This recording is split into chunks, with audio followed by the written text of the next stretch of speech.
안녕하세요. 저는 서울에 살고 있는 30대 후반의 남자입니다. 여러분, 귀인을 믿으시나요? 어느 날 불현듯 내 인생에 찾아와 나를 바른 길로 인도해주는 사람 말이죠. 저는 30대 후반의 나이에 전혀 예상치도 못한 상황, 예상치도 못한 곳에서 예상치도 못한 인물을 귀인으로 만나 이렇게 사연을 보내게 됐습니다. 저는 대학을 졸업하고 바로 아버지가 운영하시는 자재 회사에서 일을 시작했어요. 말단 신입부터 시작해서 낙하산 소리 안 듣기 위해서 정말 피땀 흘려 일했죠. 자수성가해서 번듯한 중소기업으로 일군 아버지께 부끄럽지 않도록 몇 년간 개인 시간도 없이 일에만 매진했습니다. 30대 후반이 되자 일적으로는 누구에게나 인정받을 정도의 커리어를 쌓았지만 연애는 그렇지 못했습니다. 30대 넘어가면서 주변에서 슬금슬금 청첩장이 날라오는데 저도 슬슬 외롭더라고요. 도대체 제대로 된 연애를 했던 게 언젠지 가물가물하기까지 했어요. 그때부터 입버릇처럼 외롭다, 어디서 여자를 만나야 할지 모르겠다라고 하니까 제 오랜 친구 녀석이 괜찮은 여자 하나 소개시켜준다고 하더군요. 야, 이 형님이 너 외롭다는 말 듣고 괜찮은 여자 하나 알아왔다.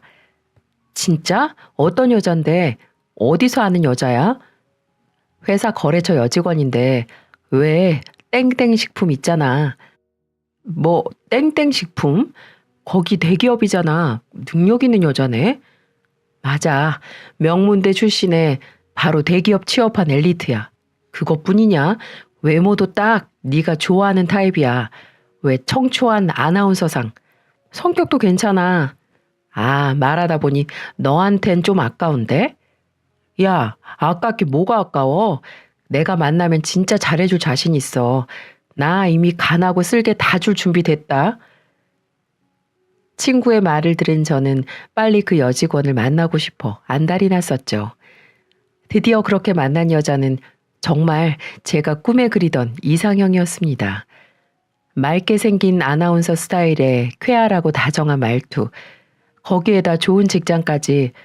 오히려 제가 너무 원하던 사람이 눈앞에 딱 나타나니까 불안하기까지 했죠. 하지만 제가 만난 사람은 몇 번의 만남 동안 저에게 계속해서 믿음을 주는 사람이었습니다. 호진 씨, 이거 받으세요. 어? 이게 뭐예요? 이거 제가 만든 생강젤리예요. 저번부터 호진 씨 장기침도 자주 하고 목을 계속 가다듬는 게 목이 칼칼한가 해서 제가 만들어 봤어요. 아, 수정 씨, 어떻게 하셨어요? 저 한절기만 되면 목 잠기는 것 때문에 회사에서 일하면서 물 계속 마시는데, 와, 진짜 감동이에요. 이제 일하면서 이거 하나씩 먹으면서 하세요. 다 먹으면 제가 또 만들어 드릴게요. 연애 초반부터 매번 제가 모르는 제 문제까지 세심하게 관찰해서 도움을 줬습니다. 한 번은 제가 정말 존경하는 교수님이 돌아가셨는데 장례식 기간 동안 빈소를 지키는 제 옆에서 속옷 가져다 주고 영양제 챙겨준 게 바로 제 예비 아내였습니다. 본인 회사 연차까지 써가며 크게 상심한 제 옆을 지켜줬죠. 사려 깊은 배려, 진정성 있는 말과 행동에 푹 빠져 연애 1년 만에 저희 사이엔 결혼 이야기가 오가기 시작했어요. 이런 여자와 평생을 함께하고 싶었죠. 본격적으로 결혼 이야기가 구체화되어 갈 때 양가 부모님을 만나 뵙기로 했습니다. 예비 아내는 경상도 작은 마을 출신으로 본가도 쭉 그곳에 있었어요. 예비 아내와 함께 주말에 날 잡고 내려갔습니다. 예비 장인 장모님이 좋아하신다는 장어와 산지 직송 더덕, 홍삼 세트 바리바리 싸서 기대에 부풀어 있었어요. 과연 이렇게 완벽한 여자가 나고 자란 곳은 어떤 곳일까 궁금했죠. 물론 예비 장인어른과 장모님도 교육 환경이 좋지 않은 산골 마을에서 딸을 훌륭하게 키웠을 만큼 멋진 분들이라고 예상했어요. 하지만 제 예비 처가에 도착한 전 좀 당황하고 말았어요. 예비 아내의 본가는 외진 곳에 있는 작은 마을 중에서도 가장 구석진 곳에 자리한 거의 보기에는 폐허처럼 보이는 구옥이었죠. 솔직히 집을 보고 놀란 건 사실입니다. 거의 방치되어 있다시피 다 쓰러져 가는데 이곳에서 몇십 년을 버틴 게 용하다고 느껴졌으니까요. 마당으로 들어가니까 집 반대편에 작은 창고 같은 게 있는데 알고 보니 그게 화장실이더라고요. 믿어지시나요? 요즘 같은 시대에 아무리 산골 마을이라고 하지만 집과 분리된 재래식 화장실이라뇨. 집은 다 낡아 볕도 안 들 정도로 어두웠지만 집에서 나오신 예비 장인어른과 장모님의 웃음은 밝기만 하더군요. 두 분은 저를 따뜻하게 맞이해 주셨어요. 이미 예전에 예비 아내에게 예비 장인어른이 젊었을 때 당뇨로 심하게 고생하시다 한쪽 다리가 기능을 잃었다는 건 들은 상태였습니다. 예비 장인어른은 그런 불편한 다리를 쩔뚝거리며 마당까지 나와서 저를 환영해 주셨죠. 아이처럼 한박 웃음을 짓고 제 손을 꼭 잡고 악수를 해주시는데 집 외관을 보고 놀란 마음이 싹 달아날 정도로 기분이 좋았습니다. 예비 장모님도 제 얼굴을 보며 아유 헌칠하네 하면서 눈에서 꿀이 뚝뚝 떨어지시는데 앞으로 처가에서 예쁨 좀 받겠다 싶더라고요. 예비 장인어른은 다리가 불편하셔서 10년째 무직이었고 집안의 실질적인 가장은 예비 장모님이라고 했습니다. 지금은 읍내 건물 청소를 하며 생계를 꾸려나간다고 하시는데 아무래도 확실히 형편이 안 좋은 상태였어요. 어려운 집안 환경에서 두 분의 자랑은 단 하나, 딸이었죠. 예비 아내를 향한 두 분의 사랑과 자긍심은 남달랐어요. 우리 딸이 학교 다닐 때부터 그게 뭐고 그 신동이란 소리 들었다 아이가. 국민학교, 중학교, 고등학교까지 쭉 1등만 하다가 서울의 대학까지 턱하니 들어가니까 내 동네 여편 애들이 그렇게 배 아파했지. 아, 엄마, 언제 얘기를 하고 있어? 가시네, 가만히 있어 봐라. 내가 야 그 흔한 읍내 학원 한번 안 보냈는데 대학도 장학금 받고 들어간 거 아이가. 야가 공부만 잘한 게 아니라 내랑 바깥 양반이 우리 수정이 참 착하게 키운 거 우리 남서방도 알제? 그럼요. 수정이 너무 착하고 다정한 거 너무 잘 알죠. 그래, 우리 수정이 서울에 직장 얻어다가 매달 우리한테 꼬박꼬박 월급 절반을 보내주는 그런 아다. 내랑 이 양반한테 과분한 딸이제. 암만. 근께 우리 아가 얼라 때부터 그렇게 동네 할매들한테 잘했다. 할매들 평상에 모여 있으면 자가 어깨도 주무르고 앞에서 재롱도 피웠다 아이가. 남서방 밖에 우리 집 뒷간 봤제? 저것도 우리 수정이가 이번에 어머니 아버지 볼일 볼 때 편하라고 변기도 바꿔주기로 했다. 정말요? 진짜 대단하네요. 엄마, 딸 자랑 좀 그만해요. 나 얼굴 빨개져. 이 사람 밥 안 먹고 왔어. 배고프겠어요. 아이고, 내 정신 좀 봐라. 남서방, 괴기 좋아하나? 괴기. 내가 남서방 온다고 찜했는데. 아, 전 뭐든 잘 먹습니다. 예비 아내는 집안의 자랑이자 대들보, 개천에서 난 용이었습니다. 처음엔 어떻게 이렇게 열악한 환경에서 완벽한 예비 아내가 자랐을까 했어요. 환경 탓, 상황 탓 하나 없이 본인 인생 잘 개척한 예비 아내에게 존경심마저 생겼죠. 저보다 어린 사람이지만 보고 배울 게 많다고 생각했습니다. 또 예비 장인어른과 장모님을 뵙고 나니 이렇게 자식을 믿어주고 자랑스러워 해주는 부모님이기 때문에 예비 아내가 잘 자랐구나 싶었어요. 예비 아내의 소박함과 겸손함도 두 분에게서 물려받은 거라 생각했죠. 예비 아내는 꽤 높은 대기업 연봉으로 대학가 자치촌에 있는 7평도 안 되는 원룸에서 살고 있었거든요.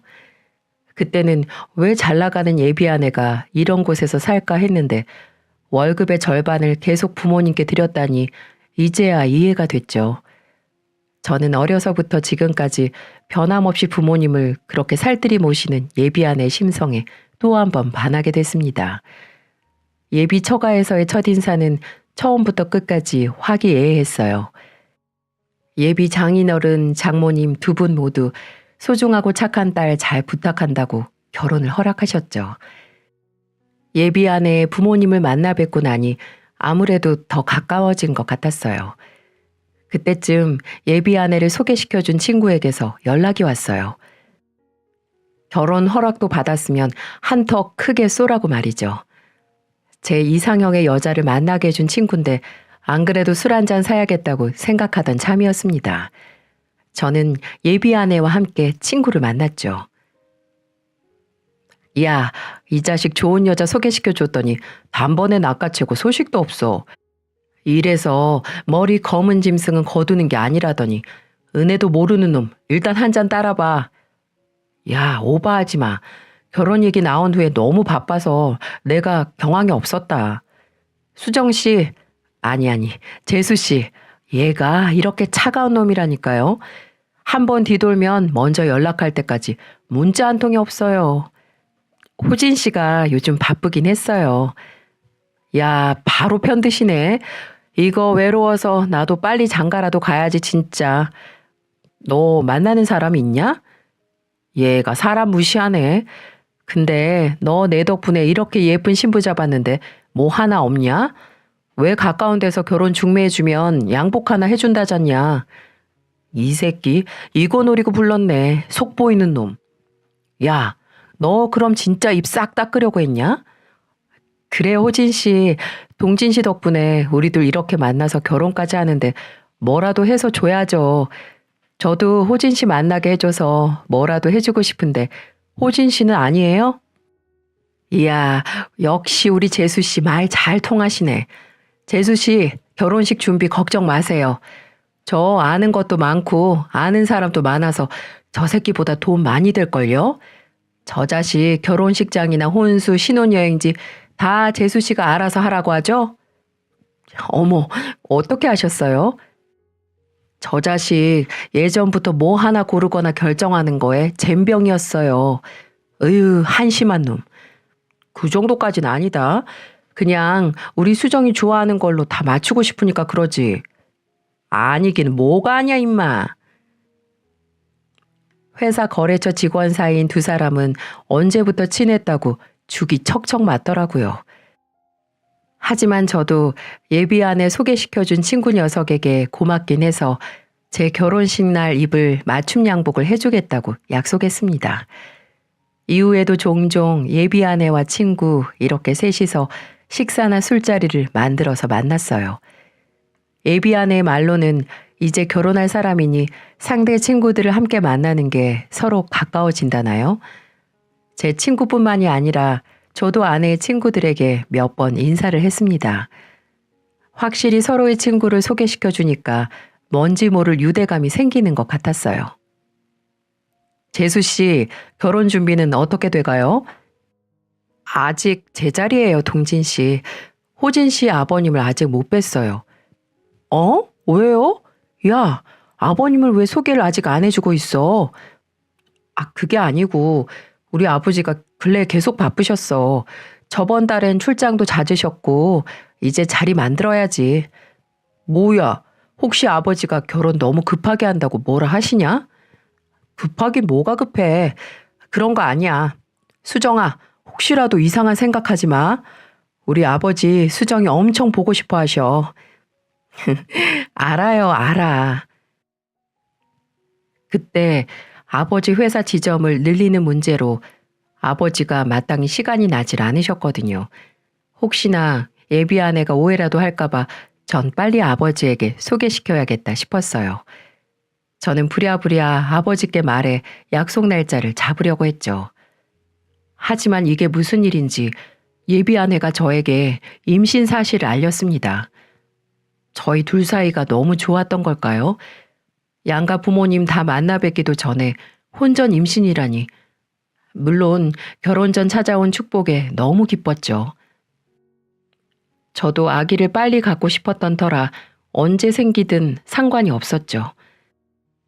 다만 예비 아내가 둘만의 신혼을 즐길 틈이 없다고 조금 실망하더군요. 저는 만에 하나의 경우에 대비해 예비 아내를 소개시켜 드린 뒤에 아버지에게 임신 사실을 말씀드리기로 했습니다. 드디어 예비 아내를 아버지께 소개시켜 드리는 날이 됐어요. 안녕하세요. 아버님, 전 강수정이라고 합니다. 반가워요. 호진이 예비되는 사람입니다. 네, 아버님. 정말 만나 뵙고 싶었어요. 호진 씨가 누굴 닮아서 이렇게 훤칠하나 했는데 아버님 닮아서 그런가 봐요. 고마워요. 아버님 말씀 놓으세요. 이제 곧 며느리 될 텐데 빨리 놓으셔야 빨리 가까워지죠. 그럼 편하게 할까? 부모님이 경상도 분들이라고? 네, 저도 경상도 토박이에요. 분위기는 나쁘지 않았습니다. 예비 아내는 특유의 어른에게 부침성 있고 싹싹한 모습에 평소 무뚝뚝한 아버지도 이런저런 질문이 많으셨어요. 이대로만 가면 양가의 축복 모두 받는 행복한 결혼식이 되겠구나 싶었죠. 식사가 끝나고 예비 아내를 집에 데려다 주고 전 본가로 돌아갔죠. 빨리 제 신부감에 대한 아버지의 의견을 듣고 싶었어요. 어디서 저렇게 좋은 사람을 아내로 데려왔냐고 하실 줄 알았죠. 하지만 집에서 절 기다리던 아버지 입에서 나온 말은 정말 예상 밖이었습니다. 아버지, 어때요? 우리 수정이 정말 착하죠? 호진아, 너 네 애비가 어떻게 회사 키웠는 줄 알지? 네? 갑자기 무슨 소리세요? 사업을 제대로 굴리려면 같이 일하는 사람을 옆에 잘 둬야 해. 10년을 잘해도 중요한 순간에 뒤통수 치는 게 사람이고 안 당하려면 누가 내 옆에 있을 사람인지 잘 가려내야 하는 거야. 아버지는 갑자기 뜻모를 이야기를 시작하셨어요. 저는 영문을 모르고 듣고만 있었죠. 내가 이 바닥에 사업 40년 굴려보니까 웬만한 사람만 봐도 딱 이 애비는 눈에 사이즈가 나온다. 누가 도움이 되는 사람인지, 누가 내 등에 칼 꽂을 사람인지. 아버지 말씀은 수정이가 제 등에 칼을 꽂을 사람이라는 거예요? 아직 그건 모르지만 그 아가씨 썩 네 말만큼 믿을만하고 속이 착한 사람 같지가 않다 이거야. 아, 아버지 오늘 처음 만나보신 거잖아요. 전 수정이랑 1년 넘게 연애했는데 아버지는 아버지 아들이 사람 하나 제대로 못 보는 뜨내기 같으세요? 지금 당장 헤어지거나 결혼을 그만두라는 게 아니라 이놈아. 좀 더 지켜보다 해도 안 늦다는 거야. 눈빛이 영 뭔가 꺼림직하단 말이야.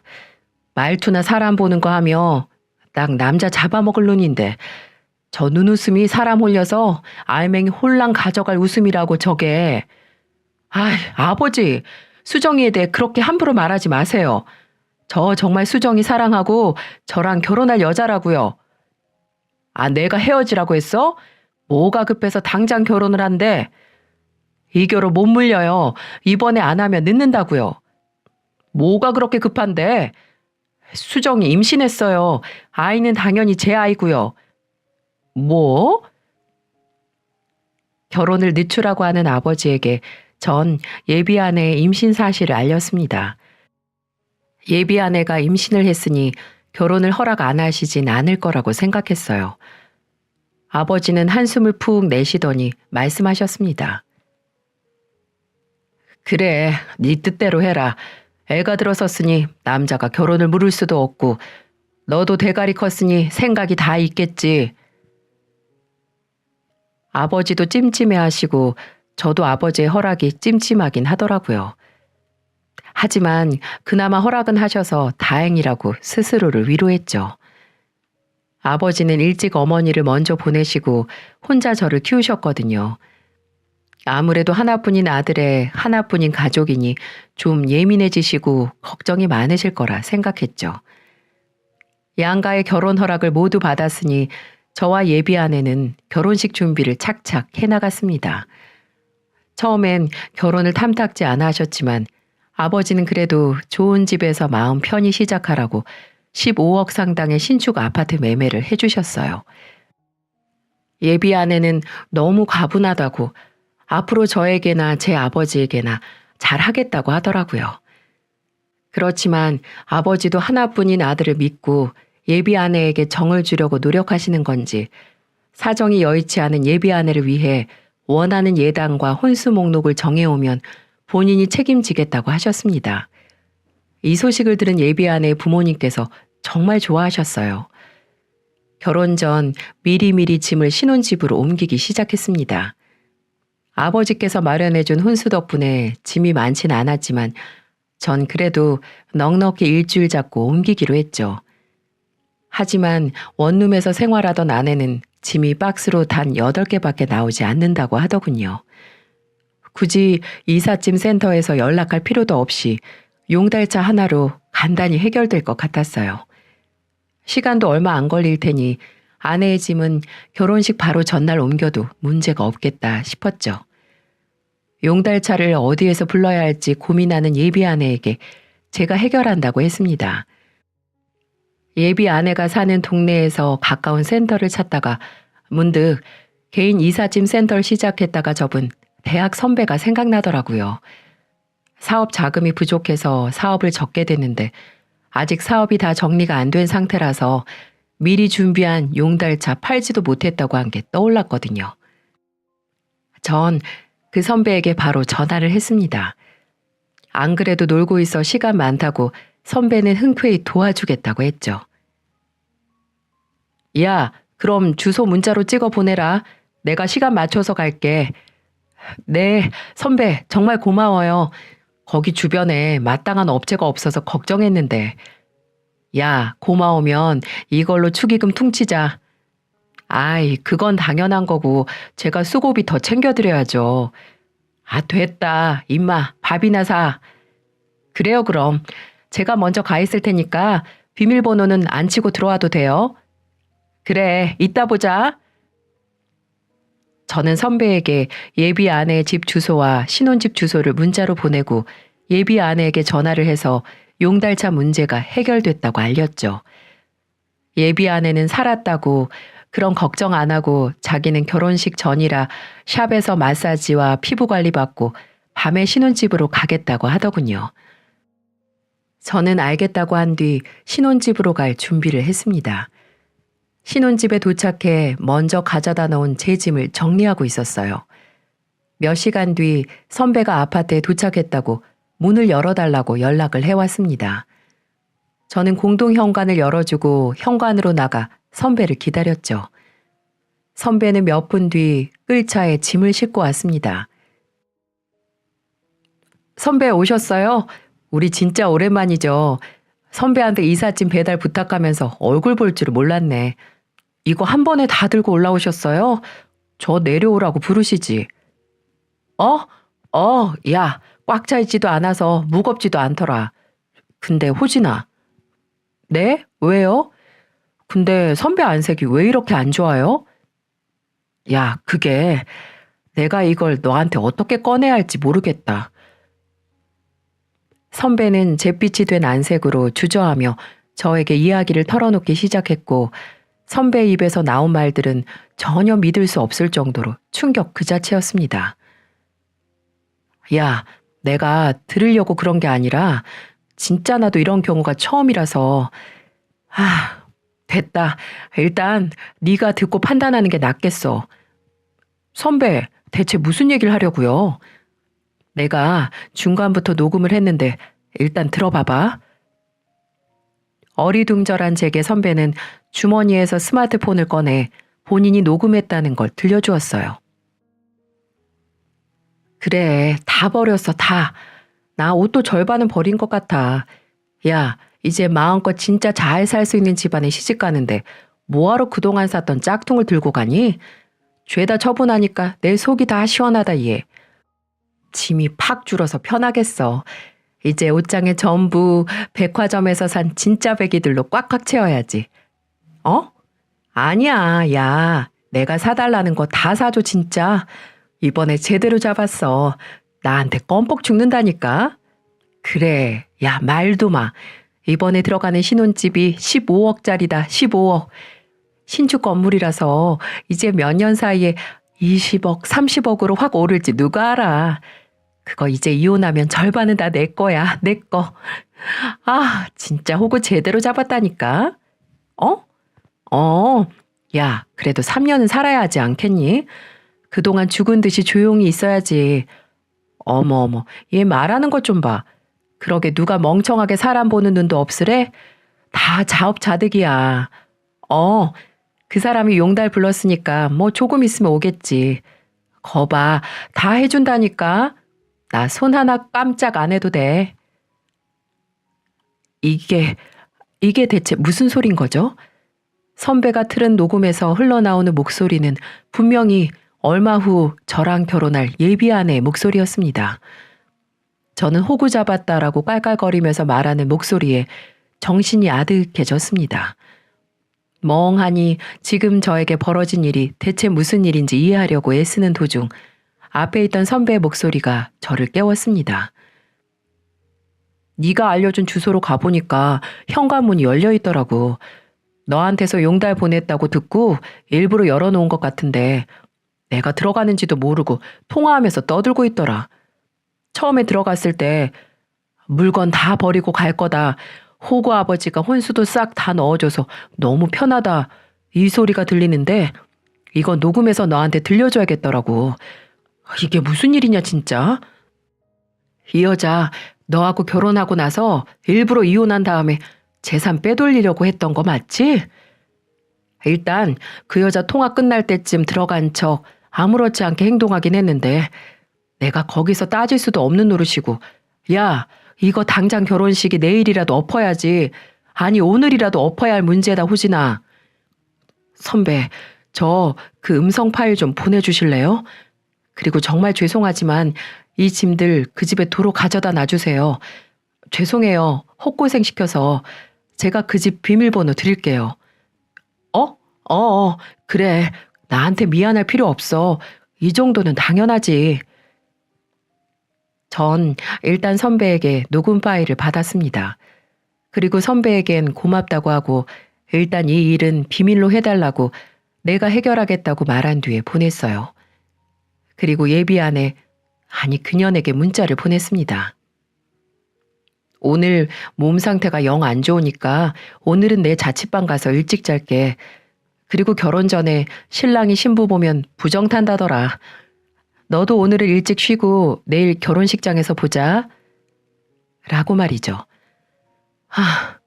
정말 제 운명의 여자라고 생각한 사람이 알고 보니 저에게서 한몫 단단히 챙기기 위해 모든 걸 연기한 가증스런 인간 이하의 물건이라니 불현듯 아버지가 맞았구나 싶었습니다. 아버지의 촉이 확실하게 맞았던 거죠. 이래서 부모가 말리는 결혼은 하지 말라는 건가요? 전 그년과 새로 시작하려고 했던 신혼집에 덩그러니 서 있었습니다.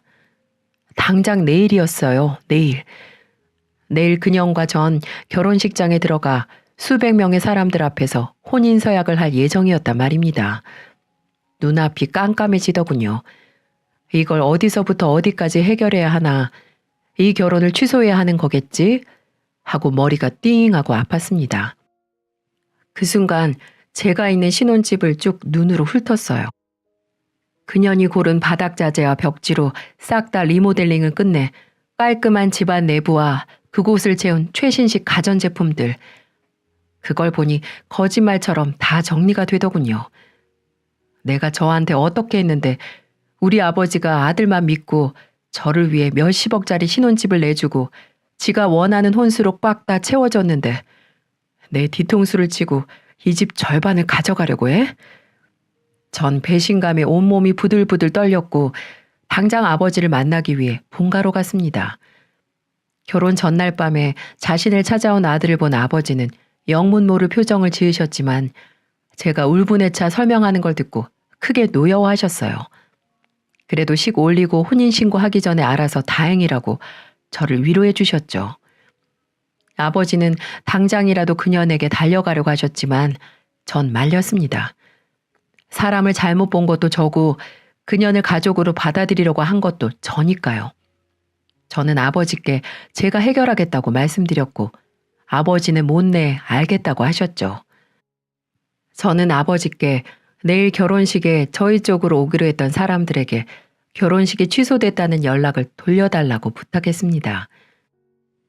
아버지는 늦은 밤 하객 명단을 옆구리에 끼고 결혼식에 초대한 지인 친척들에게 쉼없이 문자를 보내고 또 전화를 하셨죠. 아버지에게 정말 면목이 없었지만 아버지는 아들 잡아먹을 뻔한 불엿이 떨어뜨릴 수 있다면 뭐든 다 하겠다고 하셨어요. 저는 결혼 없는 결혼식 전날 뜬 눈으로 밤을 지샜습니다. 나와 나를 믿어준 아버지를 모욕한 그년에게 제대로 복수를 하기 위해서요. 그때 선배에게서 전화가 한 통 오더라고요. 네, 선배. 짐 도로 잘 가져다 놨다고 말하려고. 그리고 너무 낙심하지 말고 일 잘 해결해라, 임마. 근데 너 혹시 아직 동진이랑 연락하냐? 동진이요? 네, 그런데요. 너 그럼 그 여자가 동진이 전 여친인 것도 알고 있었어? 네? 아니, 전 여친인지 아직도 사귀는 건지도 모르겠다. 내가 어제 그 여자 얼굴 보고 어디서 본 것 같긴 했거든. 지금 생각해보니까 몇 년 전에 동진이가 나한테 여친이라고 사진 보여줬던 게 생각나는 거야. 근데 내가 너랑 동진이가 대학 때부터 친한 친구인 걸 아는데 네가 동진이 전 여친이랑 결혼까지 한다고 하진 않을 거 아니야. 너 동진이 만나서 제대로 한번 물어봐. 그때 듣기론 그 여자 대기업 다니는 것도 아니야. 네일아트 가게 차린다고 했던 것 같은데. 미치겠네. 그러고 보니 제가 왜 진작 그 생각을 못했을까요? 동진이 그 새끼가 소개시켜준 여잔데 그 새끼한테 먼저 물어봤어야 했습니다. 너무 많은 일이 하루 만에 일어난 거라 그 새끼한테 연락할 틈조차 없었네요. 근데 여친이라고요? 이제야 퍼즐이 딱 맞춰졌습니다. 그년에겐 공범이 있었던 거고 그게 제 친구라는 새끼였던 거죠. 두 년놈들이 저 하나 호구 만들어서 한몫 단단히 챙기려고 했던 겁니다. 그럼 답 나오는 거죠. 전 그년 뱃속의 아이 아버지가 내가 아닐 수도 있다는 의심을 품었습니다. 저는 선배에게 말해줘서 고맙다고 내일 결혼식은 취소니까 안 와도 된다고 말하고는 전화를 끊었어요. 제가 복수해야 할 상대는 2명으로 늘어났습니다. 아버지에게 말해서 그 친구 새끼에겐 결혼식 취소 문자를 보내지 않았죠. 전 결혼식 당일 예정된 예식 3시간 전에 결혼식장에 도착했습니다. 식장 측에 계약금의 30%를 더 지불할 테니 제가 만든 계획대로 식을 진행해 달라고 부탁했어요. 저는 그 정도로 절박했습니다. 식장에 피해가 안 가도록 하겠다는 제 간곡한 부탁과 30%라는 웃돈에 직원들은 당황하는가 싶더니 금방 알겠다고 했죠. 저는 직원에게 선배에게서 받은 녹음 파일을 건네준 뒤 결혼식은 예정대로 진행하라는 말과 꼭 예식 과정을 동영상으로 찍어달라고 했어요. 그리고 1층으로 내려가 그년 측으로 올 하객들을 기다렸어요. 결혼식 1시간 전 저 멀리서 관광버스가 오는 게 보였습니다. 먼 곳에서 동네 사람들이 단체로 오느라 버스를 대절했다고 그년한테서 들었어요. 저 수십 명의 사람들 앞에서 그년에게 개망신을 줄 생각이었죠. 버스에서 내리는 사람들 속엔 제 예비 장인 장모가 되실 뻔했던 2분도 보이더군요. 그년 아버지는 지팡이를 짚고 힘겹게 오시는데 2분에게 나쁜 감정은 없지만 딸 자식 인성 잘못 키운 죄값이라고 생각하셔야겠죠. 식장에 입장하는 사람들은 점점 어리둥절한 표정을 짓더군요. 넓은 예식장에 사람이라곤 신부 측 하객뿐이니 의아했겠죠. 예비 장인 장모님도 2분만 식장 도우미 안내를 받아 하객을 맞이하는 입구에 멀뚱히 서 계셨어요. 여기저기 두리번거리며 저와 제 아버지를 찾는 것 같았는데 식장 도우미들에게 물어봐도 답을 안 해주니까 별 수 있나요? 식장으로 들어서는 제 친구 새끼도 보이는데 중매값이라고 제가 해준 새 양복 입고 들어오더군요. 저는 속으로 그 옷이 네 놈의 수이다, 이 새끼야 라고 되뇌었죠. 도우미들은 제가 말한 대로 신부 측 사람들이 무슨 일이냐, 사람이 왜 이것밖에 없냐고 신랑은 어디 갔냐라고 물으면 식장 측도 아는 게 없고 결혼식은 정상적으로 진행될 테니 걱정 말라는 말만 기계처럼 내뱉을 뿐이었죠. 결혼식 시간이 다가올수록 사람들은 크게 웅성거리기 시작했어요. 아니 뭐야? 사람이 왜 이것뿐이야? 남편 아버지가 사업한다고 하객이 어마어마할 거라고 하더니만. 그러게 이렇게 휑한데 결혼식을 하긴 하는 거야? 거참 식장에 우리 마을 사람들만 다 있는 것 같네. 수정 엄마 이거 결혼식 하는 거 맞아? 점점 전염병처럼 동요하는 그년 측 하객들은 그년 부모님에게 따지기 시작했어요. 그녀는 신부 대기실에 있어서 이 사실을 전혀 모르고 있겠죠. 식장 도우미들은 제 지시대로 예식장 홀에 모여있던 사람들을 결혼식이 시작할 테니 식장으로 들어가 착석하게 했습니다. 사람들은 하나 둘 이래도 되나 싶은 표정으로 자리에 앉았죠. 친구 새끼도 그때부터 제 핸드폰으로 전화를 걸더군요. 무슨 일이 났나 싶겠죠. 전 그 전화를 무시하고 복수를 마무리 짓기 위해 다른 사람들의 눈을 피해 식장 뒤쪽으로 들어가 대기했어요. 식장은 고작 3분의 1도 차지 않았습니다. 사람들은 빈자리를 불안한 눈으로 훑으며 서로 속닥거렸어요. 결혼식 자리에 주례도 사회자도 신랑도 신랑 측 부모님도 없이 예정대로 결혼식은 시작했어요. 거의 빈 식장에 신부 입장을 올리는 음악이 켜졌고 그년이 등장했습니다. 눈을 내리깔고 세상 가증스럽게 등장한 그녀는 신부 입장을 하며 걸어오다 어쩐지 하객이 모자란 식장을 흘끗 보고 멈춰섰어요. 그때 그래 다 버렸어 다. 나 옷도 절반은 버린 것 같아. 야 이제 마음껏 진짜 잘 살 수 있는 집안에 시집 가는데 뭐하러 그동안 샀던 짝퉁을 들고 가니? 예식장에 그년이 통화했던 내용이 음악 대신에 울려 퍼졌습니다. 식장은 한순간에 아수라장이 되어버렸죠. 아니 이게 뭐야? 이거 수정이 목소리 아니야? 뭐 호구? 수정이 남편이 호구라는 얘기야? 이게 다 무슨 난리야? 얘 수정아 이게 어떻게 된 거야? 이혼할 거라고? 어머어머 쟤는 결혼 전에 벌써 이혼할 목적인 거야? 수정 아빠 결혼식 취소면 내가 낸 축의금도 도로 내놔요. 아 이게 무슨 경우야 이게. 하객들은 저마다 하나둘 언성을 높였고 몇 명은 그년과 그년 부모를 향해 질문 세례를 퍼부었습니다. 그녀는 지가 입은 웨딩드레스보다 더 얼굴이 하얗게 질려갔어요. 식장을 가득 메운 본인의 인간 이하의 계획을 들으면서 본인이 들고 있던 부케도 떨어뜨리며 부들부들 떨더라고요. 그년 부모님도 하늘이 무너지는 걸 보는 얼굴이었습니다. 딸년의 그런 계획을 아무것도 모르고 계셨던 거죠. 친구 새끼도 두리번거리면서 어디로 튀려고 하는 것 같았는데 제가 그냥 보낼 것 같나요? 그년의 음성 파일이 끝나자 어두웠던 조명도 환해졌습니다. 그리고 술렁거리는 예식장으로 모든 걸 정리하기 위해 제가 나갔어요. 호진 씨. 유령 신부 마냥 허옇게 질린 그녀는 절 보고 절박하게 소리쳤어요. 전 그년을 무시하고 하객들에게 말했어요. 오늘 모여주신 분들 정말 죄송스럽게 생각합니다. 제가 머리 숙여 사과드립니다. 하지만 전 1년을 넘게 저 사악한 여자에게 속았어요. 저 여자는 저와 결혼 후에 이혼해서 어마어마한 금액의 위자료를 받을 계획이었던 겁니다. 그리고 저 무서운 여자를 도운 공범이 있습니다. 바로 저 여자를 제게 소개시켜준 저의 절친, 바로 저기 앉아있는 이동진, 바로 너. 전 손을 들어 친구 새끼를 가리켰고 하객들은 일제히 경악스러운 표정과 함께 그 새끼를 쳐다봤죠. 그 새끼는 이리 가지도 오지도 못한 어정쩡한 자세 그대로 굳었습니다. 저 자식은 본인이 사귀고 있던 여자를 저에게 소개시켜주고 나중에 받을 위자료를 나눠 가질 계획이었겠죠. 너네 둘 뚫린 입이 있으면 어디 말해봐. 내 말이 틀려? 호진 씨, 내 말 좀 들어봐. 다 오해야. 내가 다 설명할 수 있어. 오해? 내가 네 입으로 말하는 걸 똑똑히 들었는데 오해?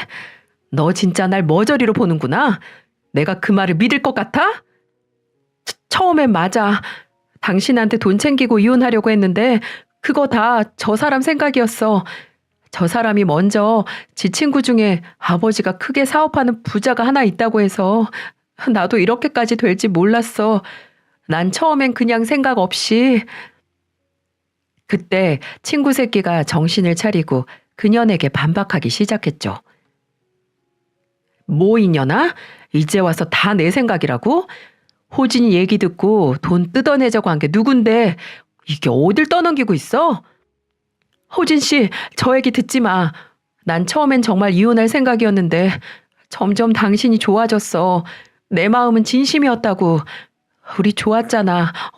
호진 씨. 와씨, 이 더러운 년아. 너 나랑 3년이나 사귀었잖아. 이제 와서 호진이 자식한테 진심이라고? 지들끼리 저렇게 박터지게 싸우는데 참나 볼만하더군요. 하객들은 이게 다 뭐냐 하는 얼굴로 흥미진진하게 보고 있고 그년 부모님들은 당장 뒤로 넘어가도 이상하지 않은 안색이었죠. 둘 다 입 다물어. 강수정 너 명문대 졸업도 대기업 다닌다는 것도 다 거짓말이었지? 너 내가 들은 게 있으니까 똑똑히 말해. 맞아.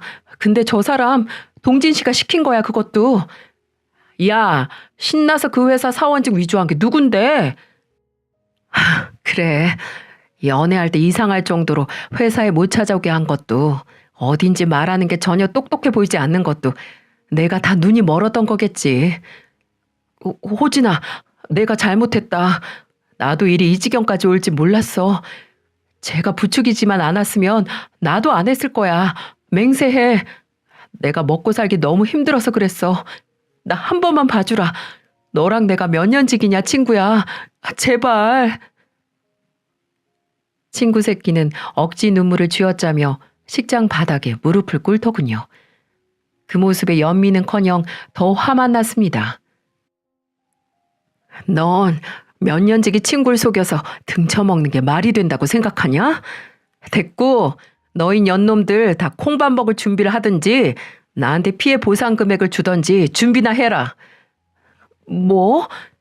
호진 씨 그게 무슨... 설마 내가 가만히 있을 거라고 생각하진 않았겠지?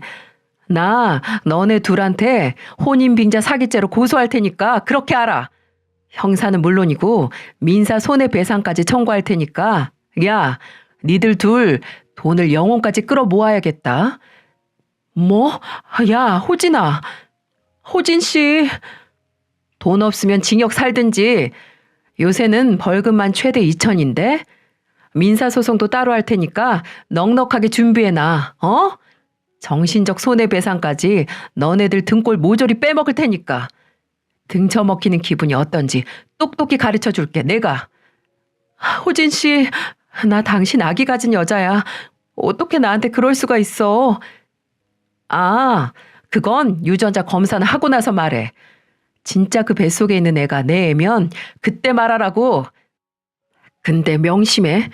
만일 내 애가 아니면 넌 추가로 친자 소송으로 고소당할 줄 알아. 알아들어? 전 그 말을 마지막으로 예식장을 박차고 나왔습니다. 그녀는 웨딩드레스를 질질 끌고 식장 밖까지 절 쫓아나오더라고요. 그 더러운 손으로 잡고 매달리기에 뺨 한 대 후려쳤습니다. 바닥에 주저앉아 엉엉 우는 모습 무심하게 한번 봐주고 나왔네요. 1년을 넘게 머저리처럼 속아 까맣게 썩었던 속이 다 뻥 하고 뚫렸습니다. 저는 복수의 승리를 자축하며 빠르게 그 년놈들에게 혼인빙자 사기를 비롯한 총 3개의 소송을 시작했어요. 어디서 장기를 팔던 빚을 지든 끝까지 돈을 받아낼 생각이었죠. 저에게 있는 그년의 통화 녹음과 결혼식장 녹화 영상으로 그 두 년놈의 사기 행각이 모두 입증됐고 사기로 취득한 재산이 있다는 것도 입증했죠. 두 연놈은 소송 끝에 정신적 손해배상으로 제게 위자료를 줘야 한다고 법원에 판결을 받았습니다. 제가 받은 정신적 고통에 비해서 한없이 작은 금액이지만 그 두 년놈을 괴롭게 하기엔 충분했죠. 정말 우스운 건 그년이 포기를 모르고 진짜 친자 검사를 했다는 거예요. 제 애라면 그걸 빌미로 다시 엮어보려는 거겠죠. 하지만 유전자 검사 결과 아이는 제 아이가 아니었습니다. 심지어 제 친구 새끼 아이도 아니었죠. 그년에게 제 3의 남자가 있었던 겁니다. 여러분, 믿어지시나요? 정말 끝도 없이 가지가지 아닌가요? 그녀는 친구 새끼에게도 버림받고 고향으로 돌아가 미혼모로 비참하게 살고 있다고 합니다. 그 난리를 다 보신 그녀 부모님은 차마 그녀를 내치지는 못하신 거겠죠. 그래도 평생 딸 자식 착하다고 믿고 살아오셨을 텐데. 아휴, 친구 새끼의 소식은 전혀 들리지 않습니다. 대학 동창들에게 소문이 나서 연이란 연은 죄다 끊겼다고 하네요. 주변 사람들 다 잃게 된 거죠. 뭐 자업자득 아니겠습니까? 시간이 얼추 지난 지금도 혹시 내가 그년 이삿짐을 선배에게 부탁하지 않았으면 어떻게 됐을까? 이 생각을 하면 오금이 다 저려오네요. 만약 그 선배가 그년 통화하는 소리를 녹음하지 못했다면 전 결혼 후 몇 년 뒤 이혼당해 위자료만 뺏겨 세상 불쌍한 인간이 되어 있었겠죠. 진짜 천운이 도왔고 그 선배가 제 인생을 살린 겁니다. 이후로 귀인의 존재를 믿게 되었어요. 인간은 누구나 인생을 구원할 정도의 커다란 도움을 남에게 받는다고 하네요. 그리고 도움을 받아 구사일생했으면 그 은혜를 갚을 줄 알아야 하고 나눠야 한다고 생각했어요. 도움만 받고 입을 싹 씻기엔 너무 모렴치한 거 아니겠어요? 이렇게 입을 닦아버리면 또 올 수 있는 행운을 발로 차버리는 짓이죠. 전 작은 부족으로 사업을 접은 그 선배에게 투자하기로 했어요. 선배, 나 진짜 선배 덕분에 살았어요. 정말 고마워요. 선배는 내 귀인이라니까요. 야, 그만해라. 나도 우연찮게 들은 건데 밥이나 사, 밥이나. 아니, 그 정도는 부족해요. 선배, 처음에 생각했던 사업 자금이 얼마나 돼요? 에? 참나, 왜? 네가 내주게? 네, 제가 투자할게요. 뭐? 야, 실없는 소리 하지도 마. 됐다, 안 받아. 아니요, 선배 없었으면 그년한테 뜯길 돈이었어요. 아니, 선배 사업 자금이 뜯겼을 돈의 10분의 1도 아니었을 거예요. 부담 가질 필요 없이 투자받아서 그동안 하고 싶어 했던 이사 사업 시작해봐요. 선배는 한사코 거절했지만 저의 기나긴 설득 끝에 제 투자를 받아 이삿짐 센터를 열었어요. 저희는 서로에게 귀인이 된 셈이죠. 아버지는 그런 저에게 네가 한번 호되게 당할 뻔하니까 진짜 어른이 된 것 같다고 하셨어요. 전 크게 배신당한 상처를 잊기 위해 일에 집중하고 있습니다. 몇 주 뒤에 길게 해외 출장을 갈 예정이에요. 가서 일도 배우고 커리어도 쌓으면서 저 자신을 더 나은 사람으로 키우려고 합니다. 어쨌든 제가 사람 보는 눈이 영 아니라는 건 이번 사건으로 증명됐으니까요. 불행을 불행으로 끝내는 사람은 지혜가 없는 사람이고 불행을 하나의 출발점으로 삼아야 한다고 하잖아요. 저는 사랑했던 사람에게 등에 칼 꽂힐 뻔한 불행을 딛고 새롭게 시작하려고 합니다. 이야기를 들어주신 분들 모두 인생의 귀인을 만나고 또 스스로 다른 사람에게 귀인이 되는 경험 하셨으면 좋겠네요. 모두들 건강하시고 행복하세요.